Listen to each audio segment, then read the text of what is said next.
Olá, vamos a mais uma aula de língua portuguesa.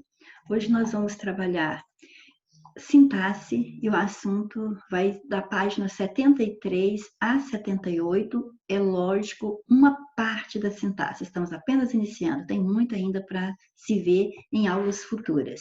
Então, na aula anterior, nós falamos de análise morfológica, que é quando nós classificamos a palavra quanto a uma daquelas 10 classes estudadas, certo? Agora nós vamos falar de sintaxe. Agora nós vamos analisar a palavra não de forma independente da oração. Nós vamos analisar a palavra dependendo da relação que ela exerce com outras dentro da oração, dentro do período. Aí então nós vamos falar de frase, vamos falar de o que é uma frase, o que é uma oração, um período, saber classificar e estudar as funções sintáticas relacionadas a esse assunto. Bom, quando nós falamos de funções sintáticas, então elas estão relacionadas aqui, ou quer dizer, uma palavra que você identificou como substantivo dentro da oração, aí você fez uma classificação morfológica, você fez uma análise morfológica. Mas se você disser, por exemplo, que aquela palavra é um sujeito, aí você está fazendo análise sintática. Aí, então você já está voltado para a sintaxe. E dentro dessas funções que a palavra pode exercer dentro da oração, nós temos, por exemplo, o sujeito e o predicado, que são considerados termos essenciais da oração. Depois, nós vamos ter, na sequência, aqueles termos que vão estar relacionados diretamente com verbos. Então, você vai ver o objeto direto, objeto indireto, o adjunto adverbial, o agente da passiva, que estão intimamente relacionados a um verbo, complementando o verbo como o objeto direto ou indireto, dando uma circunstância, né? Circunstanciando o verbo, uma circunstância em que aquela ação foi realizada, ou então indicando o ser que praticou a ação daquele verbo. Mas nós vamos ter também termos que estarão relacionados intimamente a nomes. Daí, então, você tem o adjunto nominal, o aposto, o predicativo, o complemento nominal, então, que vão ser termos da oração relacionados a nomes, o que é muito importante você entender isso aí. Ó. Por exemplo, quais são os termos essenciais da oração, sujeito e predicado, que termos que vão aparecer na oração que estarão intimamente relacionados a verbos e que termos que aparecerão na oração que estarão intimamente relacionados a nomes que são adjunto nominal, o aposto, o predicativo, o complemento nominal. E, além disso, ainda há um termo na oração que a gramática chama de termo independente, porque ele não vai estar intimamente relacionado com nenhum outro termo. Então, a gente chama o vocativo de termo independente da oração. Então, de agora em diante, nós vamos estudar todos esses termos relacionados aqui. Ok? Todos estes termos aqui. Lógico que um de cada vez, né? Então, na sintaxe, você vai analisar a função que a palavra tem em uma determinada estrutura. Essa estrutura é uma frase, uma oração, um período. Então, vamos. A sintaxe é a parte essencial da gramática que faz o estudo das palavras dentro das frases e também dentro das orações e, principalmente, a relação que elas têm entre si, certo? Esse fato aqui é o mais importante. Você tem que saber que palavra relaciona com outra para depois você querer saber que função que ela exerce ali. Como você vai classificar sintaticamente. Além disso, ela faz o estudo dessa oração dentro do período, permitindo que a frase tenha sentido e que as palavras estejam na ordem certa dentro da oração, ou seja, tem coerência.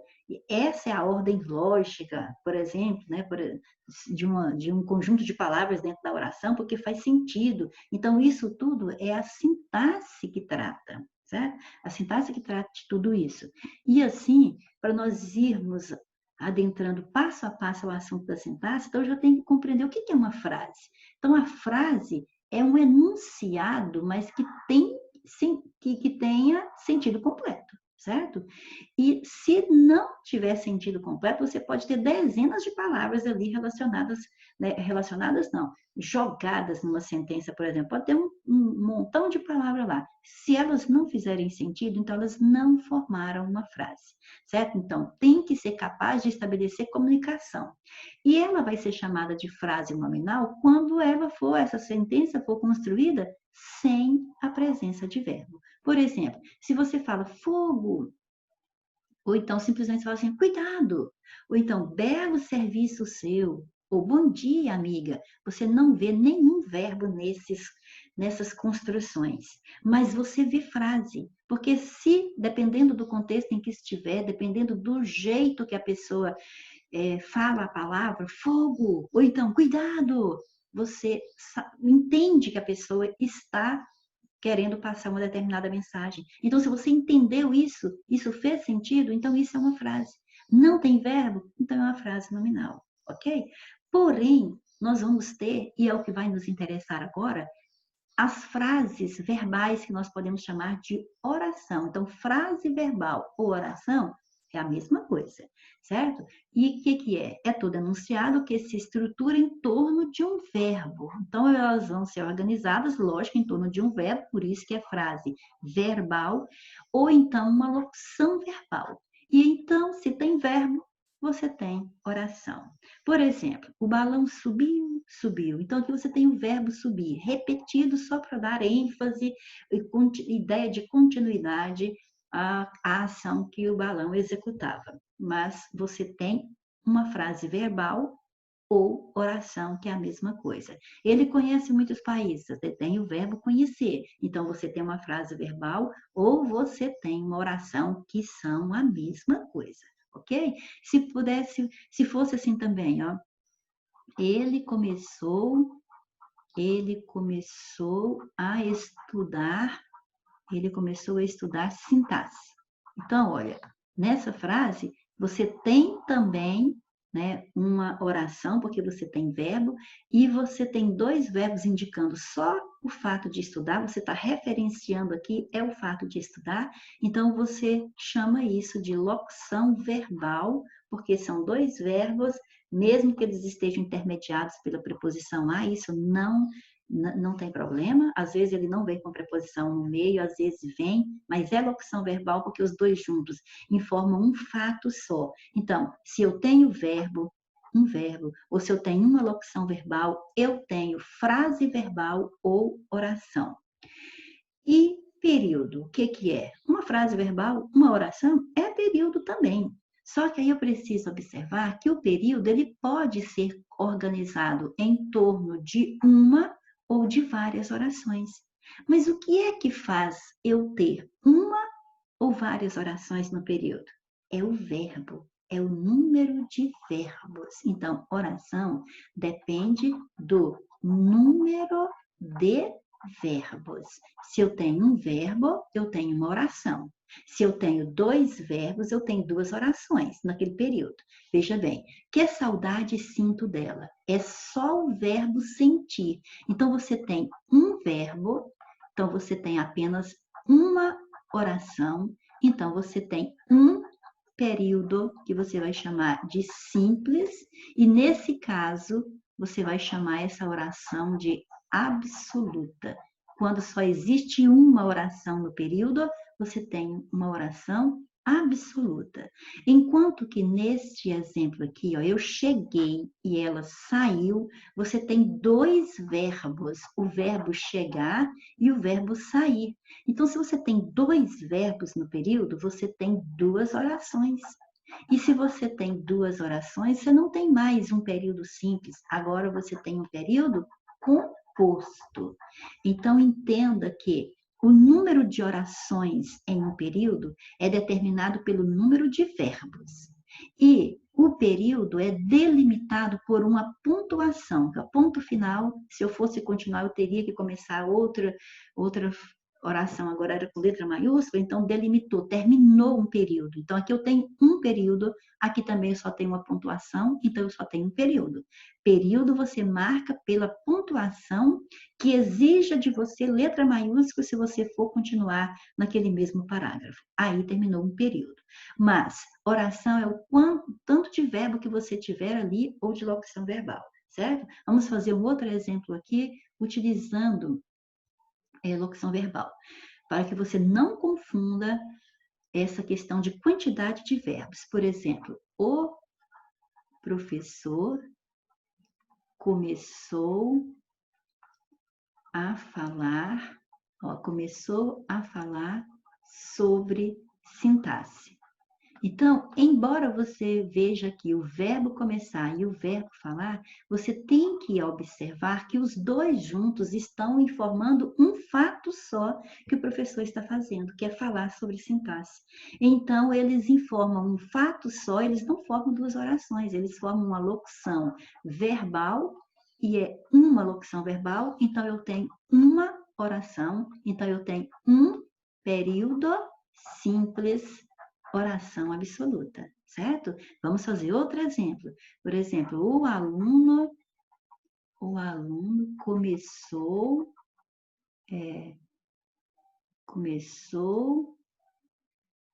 a estudar sintaxe, e o professor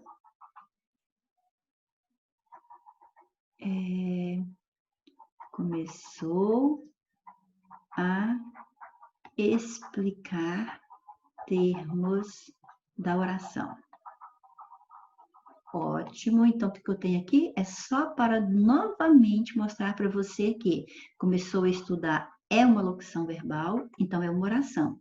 Mas aí eu só coloquei um ponto, então as orações aqui estão todas dentro de um mesmo período. Então, quando falou começou a explicar, também é uma locução verbal, porque indica um fato só, uma ação só, a ação de explicar. É só isso que o professor está fazendo, explicando. Então, são dois verbos indicando apenas uma ação, então é locução verbal. Então, eu tenho aqui o quê? Eu tenho, neste período, eu tenho duas locuções verbais, então eu tenho duas orações, então eu tenho um período composto porque eu tive pontuação só uma vez. Eu tive ponto que termina, que exige, se eu fosse escrever mais alguma coisa agora, exige que começaria com letra maiúscula, então aí terminou um período, certo? Então, está aí a noção do que é uma oração, como é que eu conto as orações no período e como é que eu conto os períodos dentro de um parágrafo, certo? Então, o barulho nos incomodou muito. De novo, um verbo só, então, uma oração só, um período simples, e a oração é absoluta. O barulho nos incomodou, o verbo incomodar, por isso fizemos, marca aí, por favor, fizemos uma reclamação. Outro verbo, mas só uma pontuação que me exige letra maiúscula se eu fosse continuar essa sentença. Então, se eu fosse continuar esse parágrafo, eu ia começar com letra maiúscula, então aqui terminou um período, ok? Então, eu tenho um período composto por duas orações. Ótimo. Agora falemos especificamente de termos essenciais da oração, que são dois, sujeito e predicado. Porém, hoje, nesta aula, nós vamos falar só dos termos, só do sujeito, ok? O predicado ficará para outra aula. Então, o caso é o seguinte: nós vamos estudar termos essenciais, termos integrantes e termos acessórios da oração. E você precisa saber quais são termos que são considerados essenciais, integrantes e acessórios, porque você aprende sujeito, e aí se a banca pediu para você simplesmente marcar a alternativa cujo termo grifado classifica-se como sujeito. Perfeito, só te cobrou isso, então você vai aprender sujeito, você vai saber, esse aqui que é o sujeito. Mas e se a banca te pedir assim, marque a alternativa cujo termo grifado é termo essencial da oração?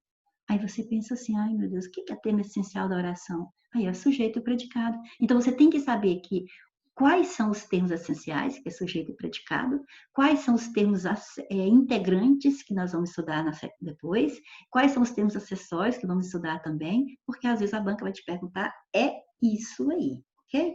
Então vamos para o que a banca mais vai te perguntar. É para você ver se o termo, né, para que você veja se o termo grifado é um sujeito. Então, como é que eu vou saber se um termo é sujeito ou não? Como eu vou saber encontrar um sujeito na oração? Então, primeira coisa, saiba que o sujeito é o termo sobre o qual o restante da oração diz algo. E com o qual, aqui não é a qual, é com o qual o verbo concorda. Então, o verbo concorda especificamente com o sujeito. Então, se você tiver uma sentença em que você, com a qual você está tendo um probleminha para identificar sujeito, lembra disso, ó. É a palavra com a qual o verbo concorda. Que aí você, essa palavra, o verbo está se referindo é isso aqui. Então, isso é que vai ser o sujeito, certo?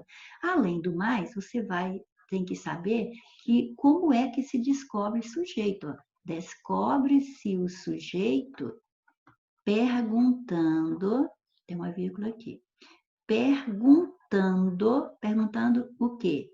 Perguntando isso aqui, ó. Quem é que, ou então, o que é que antes do verbo. Então, você vai fazer estas perguntas aí, ó. Quem é que, ou então, o que é que antes do verbo, certinho? Então, nós vamos para o exemplo, estou querendo tirar esse pontinho aqui, ó, que eu não estou gostando dele. Isso.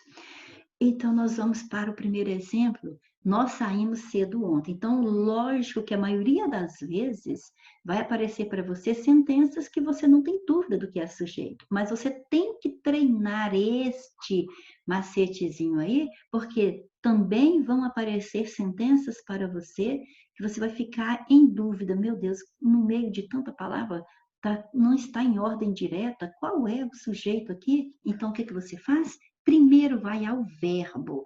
Você, por isso, ó, tem que saber o que é verbo. Então, em nós saímos cedo ontem, a palavra que eu vou classificar como verbo é sair. Então, ó, é a palavra que eu posso conjugar, é a palavra que indica uma ação e coloca isso com uma noção de tempo, passado, presente ou futuro. Aqui no caso, passado. Então, saímos é o verbo. Agora eu vou antes do verbo, que é o que nós combinamos aqui, ó. Vou antes do verbo e pergunto: quem é que saiu? O verbo é sair. Então, quem é que saiu? Então, não tem como você falar cedo saiu, ontem saiu. Não foi o cedo, não foi o ontem. Fomos nós, certinho? Então, nós é o sujeito. Então, aqui é só para você se lembrar de como se descobre o sujeito dentro de uma oração. Vamos agora classificar. Descobrir o sujeito, às vezes a banca quer onde que há um sujeito simples, um composto, etc. Então, eu tenho que saber classificar o sujeito. Então, é lógico que ele vai ser simples quando vai ter apenas um núcleo. O núcleo é a palavra principal, porque às vezes ele tem só uma palavra no sujeito mesmo, esse aqui mesmo, nós, só uma palavra. Então, ela já é o sujeito, já é o núcleo do sujeito. Mas às vezes o sujeito é composto de várias palavras e você vai perceber que só uma é a principal ali, só uma é a fundamental. Ou seja, não pode faltar aquela palavra, senão vai ficar incoerente. E é com aquela palavra que o verbo concorda diretamente. Então, eu sei que aquela palavra é o núcleo. Se for só um, então eu vou classificar o sujeito como simples. Por exemplo, o dia vai escurecer depressa. Primeira coisa que faz, acha o verbo. Vai.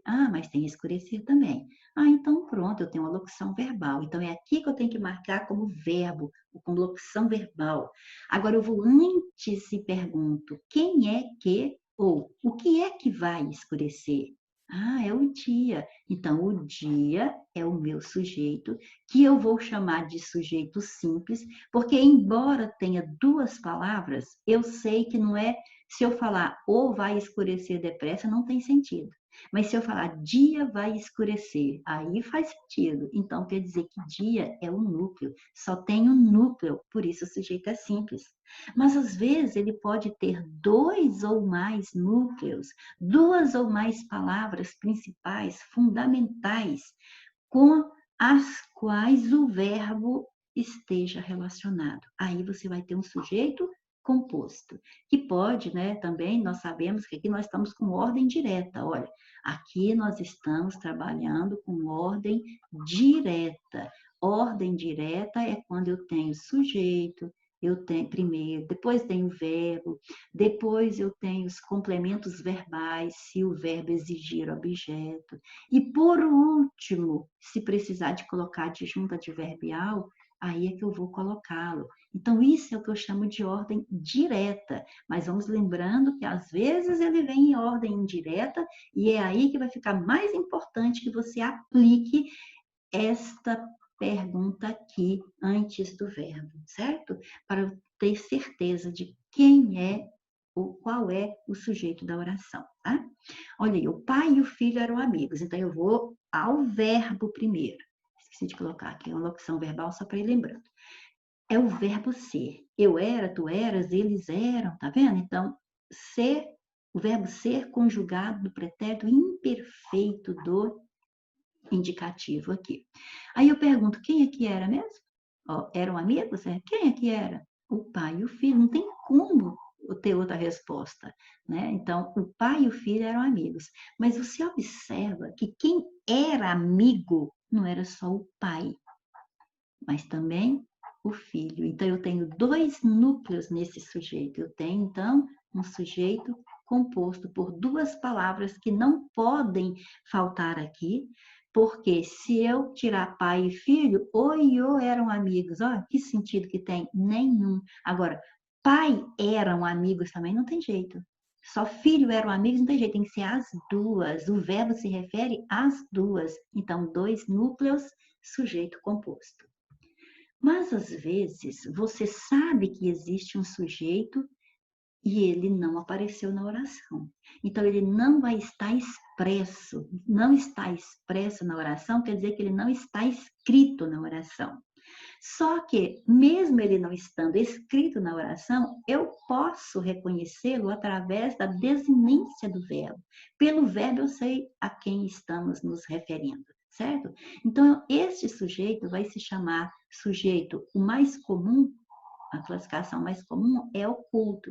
Mas oculto quer dizer que ele não apareceu. Mas se eu posso saber chegar a ele, é porque ele está implícito, né? Ele está implícito, quer dizer, ele está escondido, mas eu chego até ele. E se eu chego até ele é pela desinência verbal, é hora que eu posso chamá-lo também de implícito, oculto ou desinencial. Então, se falar em sujeito desinencial com você, está falando de sujeito oculto, certo? Que também pode ser chamado de implícito. Ah, é mesmo. Eu vou até tirar esse ou daqui.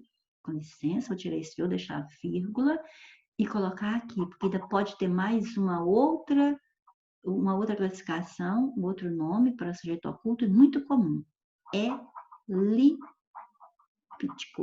Elíptico, o que quer dizer isso? Elíptico vem de elipse, uma figura de linguagem que trata de omitir uma palavra dentro da oração que não causa prejuízo para o entendimento dela. Então, o que está acontecendo aqui? Estamos omitindo uma palavra dentro da oração. Então, nas figuras de linguagem, isso é uma elipse. Na sintaxe, isso é sujeito oculto, ok? Então, ele também pode ser chamado de elíptico. E vamos ao exemplo. Concordamos com suas ideias. Eu já coloquei o nós aqui dentro do parênteses, mas você sabe que se não tivesse o nós aí, onde nós vamos primeiro? No verbo. Então, aí o que eu faço para descobrir o sujeito? Pergunto antes do verbo. Quem é que concorda? Ó, quem é que concorda? Não são as ideias que concordamos. Então, concordamos. Eu concordo, tu concordas, ele concorda. Nós concordamos. Então, pelo nós, eu já sei direto que é a primeira pessoa do plural, nós. Mas o nós não veio escrito na oração. Então, quer dizer, a oração aqui é constituída só de predicado. mas o sujeito existe, só porque ele não veio escrito nela. Então, ele está oculto, porque eu posso identificar exatamente a palavra com a qual o verbo se refere. Ok? Então, isso é sujeito oculto. Cuidado para não confundir com o próximo.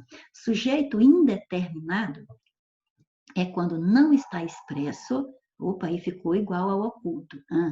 Ficou. Ele não está expresso.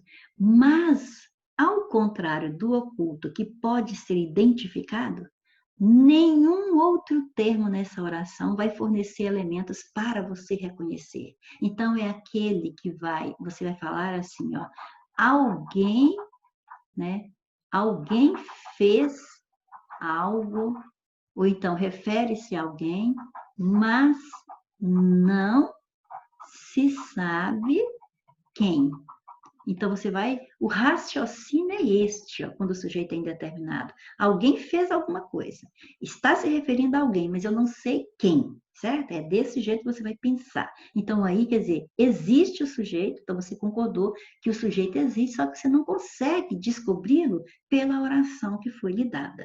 Veja bem esses exemplos. Olha, pegaram o meu lápis. Então, o que você vai fazer? O verbo está aqui. Então, você sabe que alguém pegou, mas você não sabe. Olhando só para esta oração, não vai falar que assim, eu sei quem foi, eu vi, só que não quero contar. Não é esse contexto aqui, não. Tudo bem, você não quer contar, então você indeterminou o sujeito. Agora, quem vir esta frase, pegar o meu lápis, tem como a pessoa descobrir o sujeito dentro dessa frase? Não. Então, mas ele existe. Alguém pegou. Então, ele existe, mas eu não sei quem é. Então, é aquele caso que, ó, alguém pegou. Alguém fez esse fato aí, fez essa ação. Alguém pegou, mas não sei quem. Então, o sujeito não é oculto. Ele é indeterminado, porque o oculto eu posso colocar uma palavra para na frase, sendo sujeito, e aqui eu não posso, tá? Não vem com eles, não. Porque se eu falar eles, eles quem? Então, você não sabe determinar o eles, então não pode ser o eles aqui, porque não tem contexto, certo? Então, beleza. Precisa-se de vendedores. Então, o verbo é precisar. Eu sei que alguém está precisando, mas só de olhar para a frase, eu não sei quem está precisando. Então, alguém precisa, mas eu não sei quem. É o raciocínio para sujeito indeterminado. Vive-se bem no campo. A frase está me contando que alguém vive bem no campo, mas eu não sei especificar de que pessoa estamos falando aqui nessa oração. Então, alguém vive, mas não contou quem, sujeito indeterminado. No casamento, sempre se fica nervoso. Novamente, o verbo ficar, então, é um verbo que traz um estado, uma característica de alguém, mas essa característica de ficar nervoso aqui é aplicada a alguém que eu não sei quem. Só por essa frase eu não sei. Se eu falar, é o noivo? Não. É a noiva? Não. É o pai da noiva? Não. Ainda não acertou, não. Tá vendo? Não dá para saber. Ah, pode ser o ex da noiva. É, pode ser, mas não se sabe quem. Alguém fica nervoso, mas eu não sei quem. Então, esse aí foi o raciocínio para você analisar a oração e ver que o que ela traz para você não é o bastante para você determinar a quem se refere. Então, o sujeito existe, mas eu não posso determiná-lo, então é a hora que eu chamo de sujeito indeterminado. Agora, nós precisamos reconhecer os dois aspectos principais que nós usamos para indeterminar o sujeito.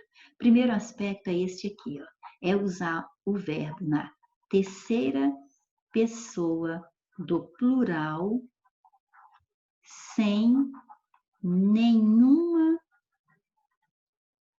palavra na oração, sem nenhuma palavra na oração que possa ter praticado a ação.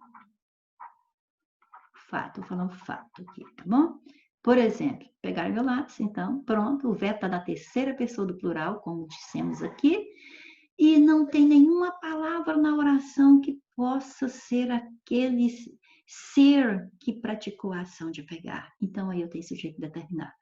Mas às vezes o verbo poderá estar e sempre estará na terceira pessoa do singular, mas aí observa que em todos os casos apareceu o se, que nós vamos chamar aqui de índice.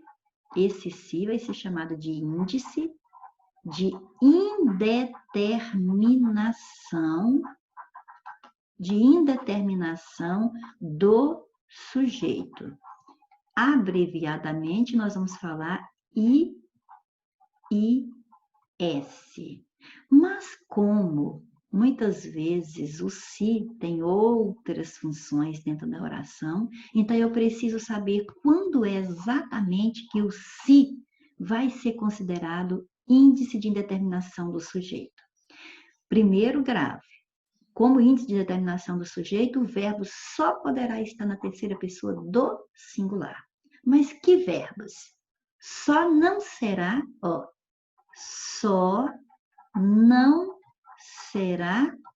verbo transitivo direto, ok? Só não será verbo transitivo direto. Então, os outros verbos que tiverem as outras classificações e estiverem com si, você já vai saber que vai estar formando uma oração com sujeito indeterminado. E que verbos são esses? Eles estão aqui, ó. Primeiro, precisa. Quem precisa, precisa de algo ou de alguém. Então, se o verbo precisa de um complemento com preposição, você chama esse verbo de verbo transitivo indireto. Então, um verbo transitivo indireto seguido do se está formando uma oração com sujeito indeterminado e esse verbo só pode ficar na terceira pessoa do singular. Vive-se bem no campo. Aqui o verbo viver tem sentido completo sozinho, porque você não está falando o que a pessoa vive, você está falando só o modo como ela vive e o lugar em que ela vive. Então não tem objeto para esse verbo. Modo e lugar são circunstâncias adverbiais. Circunstâncias adverbiais vão ser adjuntos adverbiais dentro da oração e não objetos. Então, não tem objeto para esse verbo, eu o chamo então de verbo intransitivo. Então, verbo intransitivo mais o se é estrutura de sujeito indeterminado numa oração. Mas o verbo tem que estar na terceira pessoa do singular. E o último, ficar nervoso. Você observa que o verbo ficar aqui não está referenciando uma ação que alguém praticou. Ele está indicando o estado em que a pessoa ficou. E para confirmar esse estado, você vê que o adjetivo nervoso vem realmente caracterizar alguém dentro dessa oração. Então, é uma característica. Então, aqui você não tem um verbo de ação. Então, você tem o que nós chamamos de verbo de ligação. Então, um verbo de ligação, mas o se, pode ter certeza, vai ser estrutura de um sujeito indeterminado dentro da oração. Então, é isso aí. Sujeito indeterminado, os dois principais casos de sujeito indeterminado se formam com, primeiro, verbo na terceira pessoa do plural sem nenhuma palavra dentro da oração que possa referenciar quem praticou aquela ação do verbo. Então, o sujeito é indeterminado. E o verbo vai estar na terceira pessoa do plural, mas não tem nada na oração que possa ser o praticante dessa ação, ok?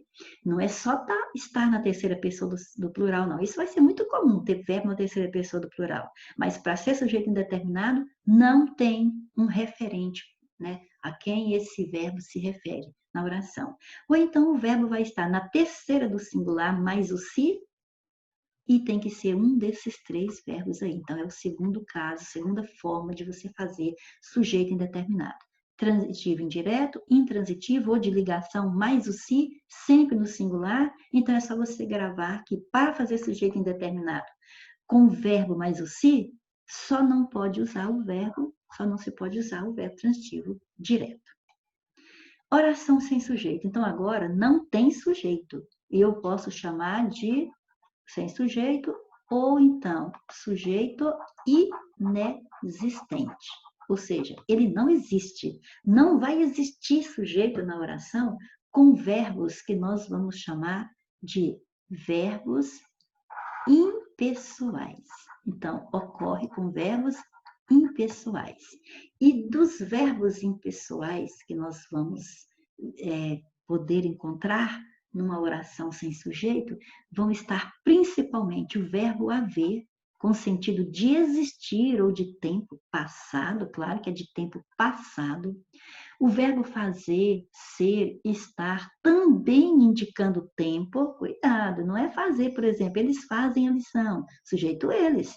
Aqui é fazer indicando tempo transcorrido. Ou então, um fenômeno da natureza, verbos que indicam fenômeno da natureza, por exemplo, nevar, ventar, gear, trovejar, relampejar, chover, etc.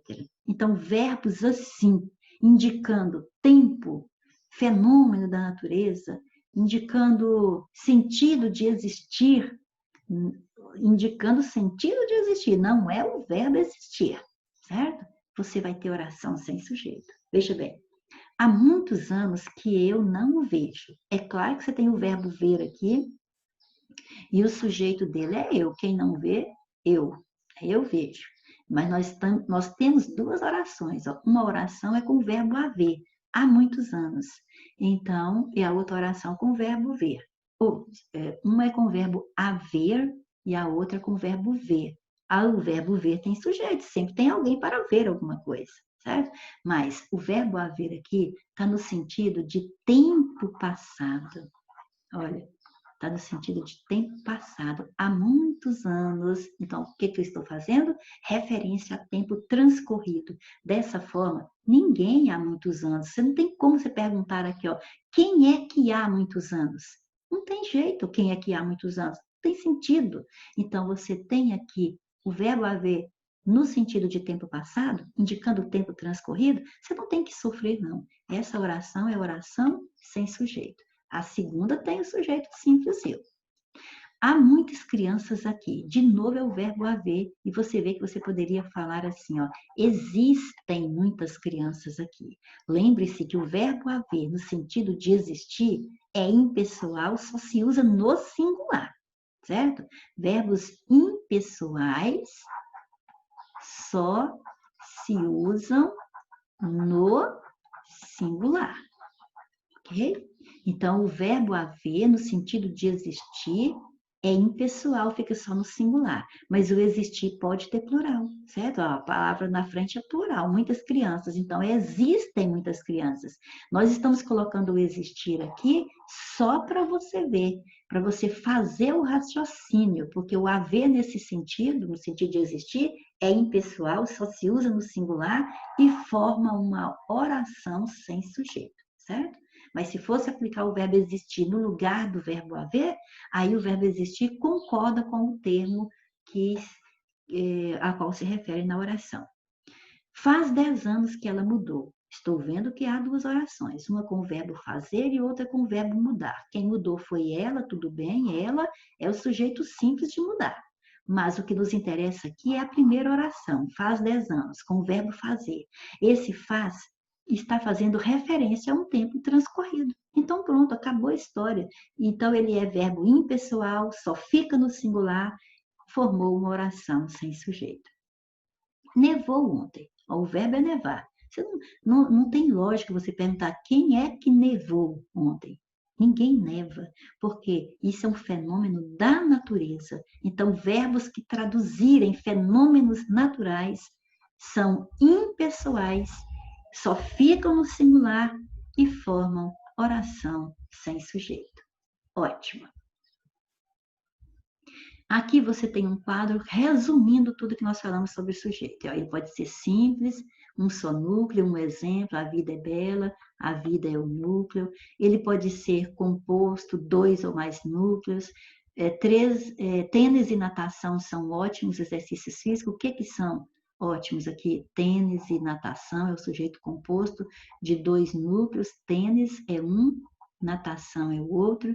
O sujeito pode ser desinencial, implícito, oculto ou ainda elíptico, como vimos no slide anterior. Ele não aparece na oração, mas ele pode ser identificado pela terminação do verbo. Olha, acordei feliz, acordei. Quem pode falar acordei? Simplesmente eu. Então, eu posso identificar. Aí ele é apenas oculto, mas ele pode ser indeterminado. É quando ele também não aparece, como o oculto, ele não aparece, mas também não pode ser identificado. Certo? Nem aparece e nem pode ser identificado. Por exemplo, lê-se pouco neste país. Eu sei que alguém pratica a ação de ler, mas eu não sei quem. Aqui eu tenho o verbo intransitivo, porque não está falando ler o quê? É ler no sentido geral, qualquer coisa. Então, ele está no intransitivo, mais o se, você sabe, no singular, você sabe que tem que ser assim. Então, é uma das 3 estruturas, como o se que nós vimos no slide anterior, não, no outro, que forma sujeito indeterminado, ou seja, alguém pratica a ação de ler, mas esta oração não me traz este alguém, certo? Este executor. Então, sujeito existe, mas está indeterminado. E oração sem sujeito é porque não tem mesmo, porque vai ser organizada em torno de verbos impessoais, e esses verbos só ficam no singular. E você já viu no slide anterior que verbos que podem fazer isso. Por exemplo, ventava muito naquela região, oração sem sujeito, ninguém pode inventar, é um fenômeno natural.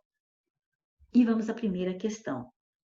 Em todas as alternativas, os termos negritados classificam-se como sujeito, termo com o qual o verbo concorda, exceto, então todas são sujeito, menos uma.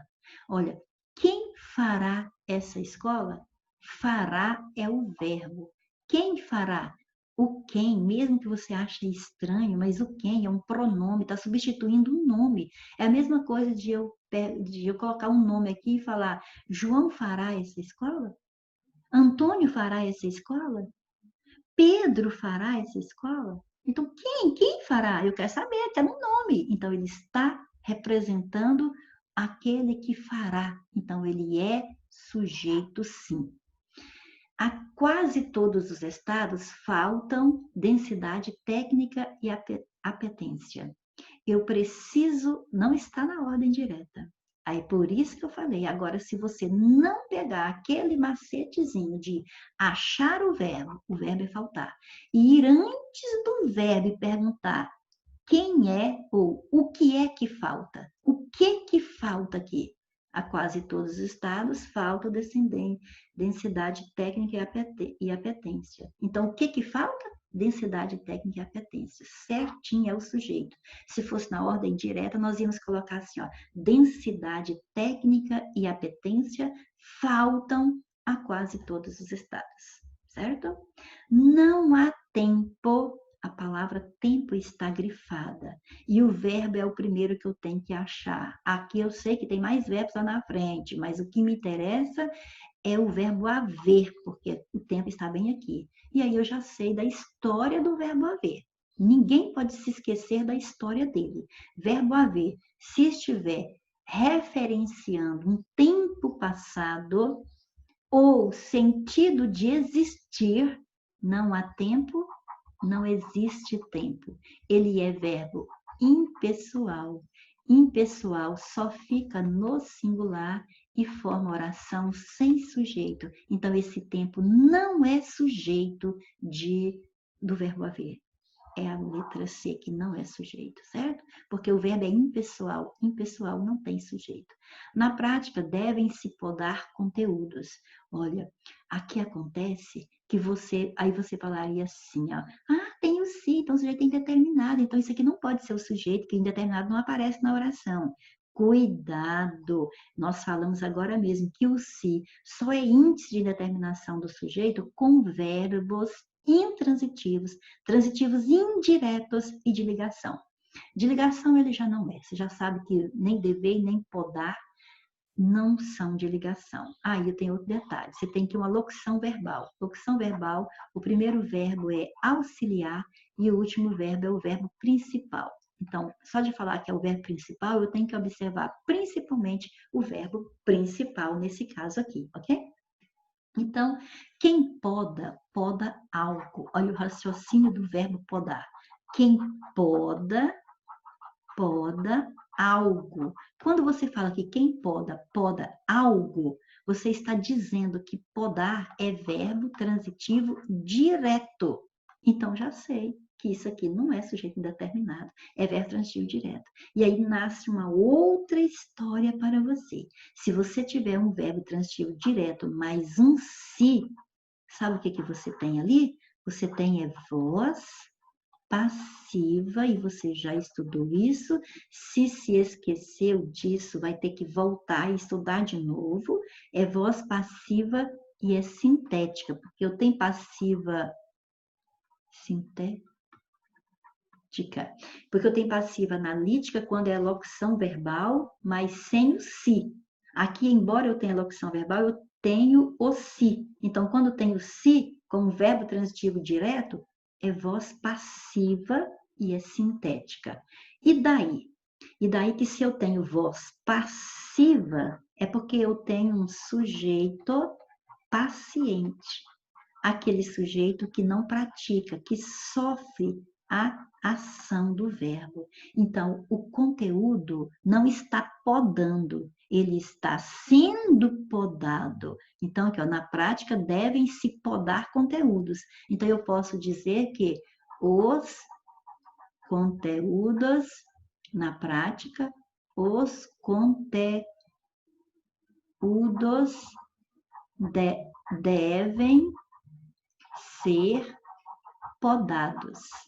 Aí eu pergunto, o verbo está aqui, devem ser podados. Eu pergunto, quem é que deve ser podado? Os conteúdos. Os conteúdos é o sujeito. O sujeito, conteúdo, está podando alguma coisa? Não, eles vão ser podados. Eles podem ser podados. Então, eles vão sofrer a ação. Então, é o sujeito paciente. Então, conteúdo aqui é o sujeito paciente, certinho. Letra C é a incorreta. Assim, existem momentos em que você pode priorizar passar mais tempo com os amigos, a família, os filhos. Alternativa correta. O verbo existir foi usado no plural, ó, existem, para concordar com o sujeito que é composto. Isso, muito bem, ele está no plural e não confunda com o verbo haver. O verbo haver no sentido de existir não tem sujeito, mas o verbo existir tem. E ele concorda, e o verbo concorda com o sujeito. Então, se o sujeito está no plural, o que que existe aqui? Momentos. Então, momentos existem. Então, certinho a letra A. O verbo existir foi usado no plural para concordar com o sujeito. Ah, mas está falando que o sujeito é composto, então tudo bem, ele está concordando com o sujeito. Agora eu tenho que analisar se esse sujeito é composto. O que que existe mesmo? Momentos em que você pode priorizar. Não, o sujeito não é composto, o sujeito é simples. O núcleo dele é momentos, ok? Então, só tem um núcleo, só momentos. O restante é só um comentário acerca dos momentos. Momentos em que você pode priorizar, né? Tá até fazendo outra ação aí na frente. Então, o sujeito é simples. Então, é certo que o verbo existir está no plural, que é para concordar com o seu sujeito, mas só que o sujeito não é composto, então a letra A não pode ser a nossa resposta. O verbo existir poderia corretamente ser flexionado na terceira pessoa do singular. Acabei de falar que não. Se o verbo existir é um verbo pessoal, quer dizer que ele tem sujeito. Ou seja, ele pode ter sujeito na oração que ele aparecer. E verbo concorda com o sujeito. Então, se o sujeito é momentos e está no plural, o existir aqui não pode ficar no singular. Errou, ok? Então, vamos para a letra C. Se o verbo existir fosse substituído pela locução deve haver, resultaria na forma devem haver. Se o verbo existir for trocado pelo verbo haver, veja bem, você sabe que o verbo haver, no sentido de existir, é impessoal. Se ele é impessoal, ele não pode ter plural.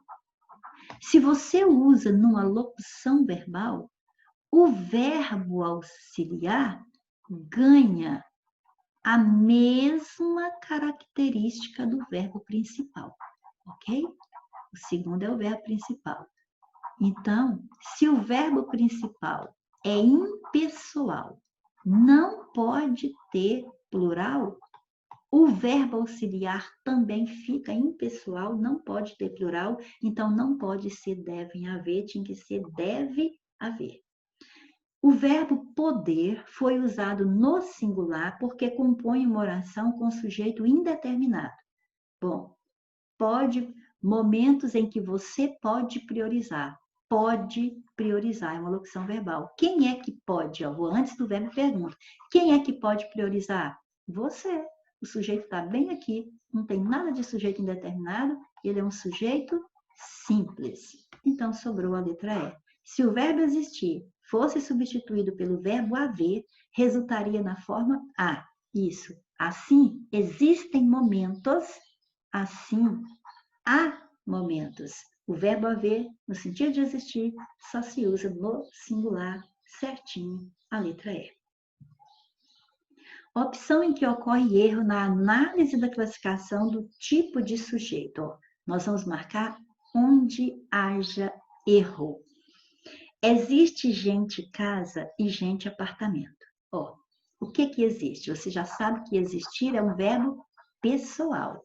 Então, ele tem sujeito e com o sujeito concorda, certo? Então, o que que existe? Eu pergunto antes de existir. O que é que existe? E você me responde, gente casa e gente apartamento. Então, dois núcleos. Tem gente casa e tem gente apartamento. Então, se tem dois núcleos, eu tenho sujeito composto sim, então tá certinha a letra A. Você poderia falar assim, mas se o sujeito é composto, o verbo não deveria estar no plural? Sim, o normal é verbo no plural quando o sujeito é composto. Porém, nas regras de concordância verbal tem um detalhe.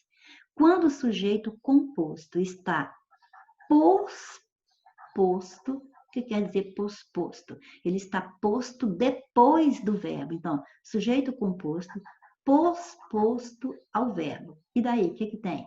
Daí que o verbo pode concordar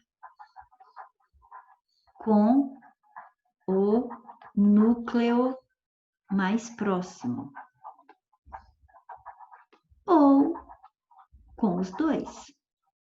Ou com os dois núcleos. Então, existe esta regra de concordância verbal. Se o sujeito é composto e estiver antes do verbo, não tem jeito. O verbo tem que ir para o plural. Se fosse assim, ó, gente casa e gente apartamento, existem. Mas aí o sujeito estava antes do verbo. Mas se o sujeito estiver após o verbo, sujeito composto, colocado depois do verbo, tanto o verbo pode concordar com os dois núcleos, então ir para o plural, existem, mas ele também, nesse caso, pode concordar só com o núcleo mais próximo. Não tem problema, tá tudo certinho na letra A. Há pessoas pequenas. Há pessoas pequenas, olha o verbo haver. Quando você vira o verbo haver, você tem que lembrar da história de vida dele. E ele é assim. Se estiver indicando tempo passado, ou se tiver no sentido de existir, ele é verbo impessoal e forma oração sem sujeito, que também posso chamar de sujeito inexistente. Há pessoas pequenas? Existem pessoas pequenas. É no sentido de existir? Então, é sujeito inexistente. Ninguém é simples. Quem é que é? Quem é o verbo? Quem é que é simples aqui? Ninguém. Então tá aqui o sujeito simples, ninguém. Apesar de ninguém ser um pronome indefinido, eu não sei quem é ninguém, existe uma palavra dentro da oração a qual o verbo se refere. Quem é que é simples? Ninguém. Então o sujeito não é indeterminado, o sujeito é simples. Esta é a que ocorreu erro. Cuidado para você não pensar que indeterminado é porque a palavra tem valor indefinido. Indeterminado é porque não tem o sujeito dentro da oração. Aqui você tem a palavra dentro da oração a qual o verbo se refere. Então, é ela que é o sujeito. É sempre arriscado pré-julgar, sujeito oracional. O caso é o seguinte, se você observar, você tem verbo aqui, é sempre arriscado, então já formou uma oração. Pré-julgar é outro verbo, então já formou outra oração. Aí você vem aqui nessa primeira e pergunta, o que é arriscado? O que é arriscado? É isso aqui, ó. Isso é arriscado.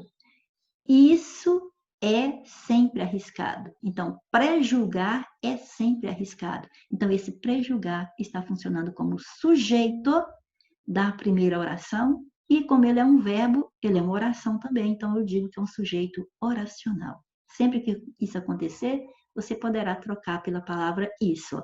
É sempre arriscado isso. Isso é sempre arriscado. Se você tivesse essa estrutura, isso é sempre arriscado, você ia fazer a pergunta para antes do verbo. O que é sempre arriscado? O que é? Isso, sujeito. Então, perfeito. Ali você tem sujeito oracional. Estuda-se muito nesse colégio. Comecei a fazer reflexões amargas. Temos dois tipos de sujeitos consecutivamente. Marque a alternativa correta. Então, vamos à primeira oração. Estuda-se muito. Então, você está vendo o verbo estudar. Eu vou antes do verbo e pergunto, quem é que estuda? Olha, então a oração termina aqui. Aí eu tenho que observar, estuda-se muito nesse colégio. Dentro desses limites aqui, tem alguma palavra que eu possa falar que representa o ser que estuda? Tem não. Mas alguém estuda. O verbo estudar tem sujeito. Só porque ele não apareceu na oração. Ah, eu estou vendo se. O que eu estou vendo então? Eu estou vendo o verbo estudar no sentido generalizado, estudar qualquer coisa, sentido geral, não é uma coisa específica, então eu estou vendo um verbo intransitivo. Verbo intransitivo mais o se forma sujeito indeterminado, ok? Olha, não tem mais nenhuma aqui, então deve ser a nossa resposta. Vamos ver a outra? Comecei a fazer reflexões. O verbo é começar. Quem começou? Só pode ser eu. Eu comecei. Comecei só aplica a eu. Então, o sujeito não apareceu na oração, mas aqui eu posso determiná-lo. Então, ele estava apenas oculto. Letra E, com certeza. Alternativa correta referente à análise sintática de tipos de sujeito, período, se é o período é simples, se é composto. Então, vamos lá. Eu visitei meu avô semana passada. Está falando período simples, período composto, sujeito simples ou nenhuma das alternativas. E vamos então analisar essa primeira. Eu visitei, o verbo é visitar. Não tem outro. Então, ótimo. Quem visitou? Eu. Então, eu é o sujeito. Então, eu é o sujeito. E o período é simples porque tem uma oração só. Então, se for por período simples, a letra A já começou certa. Se for pela classificação do sujeito, a letra C também começou certa, ok? Então, a letra B já está fora. E a letra... Não, pode ser que nenhuma dessas venha completar, né? Tudo certo aqui. Então, vamos lá. Saímos ontem e voltamos hoje. Ah, já vi que tem o verbo sair e tem o verbo voltar. Agora, quem foi que saiu? Nós. Quem foi que voltou? Nós. Mas não está escrito nós na oração. Mas a gente vai de cara no nós, porque saímos só pode ser nós, voltamos só pode ser nós.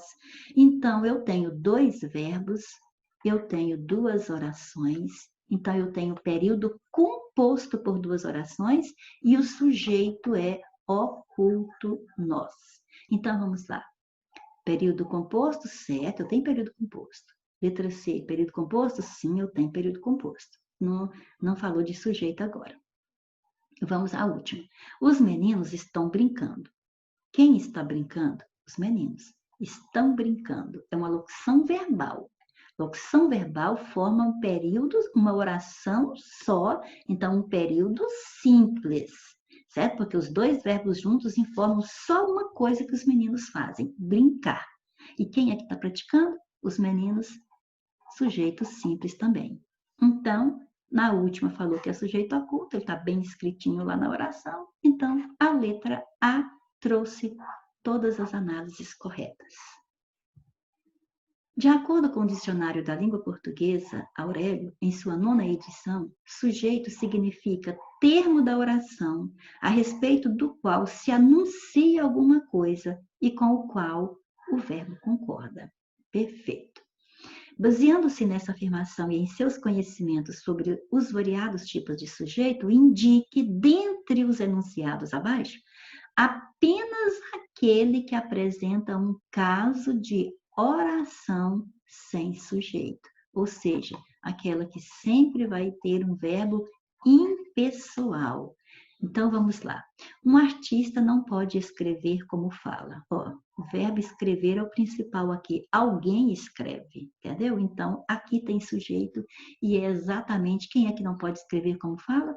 Um artista. Sujeito simples. O resultado foi um desastre. Aqui é verbo de ligação, mas o verbo de ligação está trazendo uma característica e é para o seu sujeito. O que foi um desastre? O resultado. Então, esse é o sujeito simples. Se eu fosse escrever, ó, quem é que vai escrever? Eu, é o sujeito simples também. Como falo, quem é que fala? Eu, sujeito oculto agora. Mas é claro, né? É o que está, porque não repetiu, aquele ficou oculto. Mas é eu. Ninguém me lia. Quem não ia me ler? Quem não leria? Ninguém. Então, aqui tem o sujeito simples. Então, todos os verbos aqui, escrever, falar e ler, tem sujeito. Há lá ninguém que fale dessa forma. Então, tem o verbo haver. Então, há lá, ou seja, existe lá. Verbo haver no sentido de existir é impessoal, forma oração sem sujeito. Eu sei que tem o verbo falar e quem fala aqui é esse ninguém, representado por esse que aqui, ó, certo? Veja bem, né? Então, você tem o sujeito para o verbo falar, mas existe uma aqui que tem oração sem sujeito, que é o verbo haver, certo? Apresentou-me 2 capítulos datilografados. A sequência aqui, ó, de os 3 pontinhos, a reticência mostra que a frase não está completa. Então, alguém me apresentou, porque apresentar é um verbo que tem sujeito. Alguém praticou essa ação, só que está oculto aqui, mas tem o sujeito. Onde não tem é neste verbo haver. Nunca ninguém fez isto por mim. Podemos afirmar que é o sujeito e o tipo de sujeito desta oração é respectivamente. Então, vamos lá. Primeiro, me nunca pode ser sujeito, porque me é pronome oblíquo, certo? Agora, os demais, né, poderia. Então, vamos analisar para ver qual que fica certinho mesmo, né? O verbo é o ponto de partida, é o verbo fazer. Aí você vem antes do verbo e faz a pergunta. Quem é que fez? Ninguém fez. Aqui está o sujeito. Um núcleo só, sujeito simples. Então, é ninguém e é sujeito simples. Então, letra B. Ok? Então, por hoje é só. Bons estudos para você e grave bem esse pensamento aí. Dificuldades preparam pessoas comuns para destinos extraordinários. Até mais.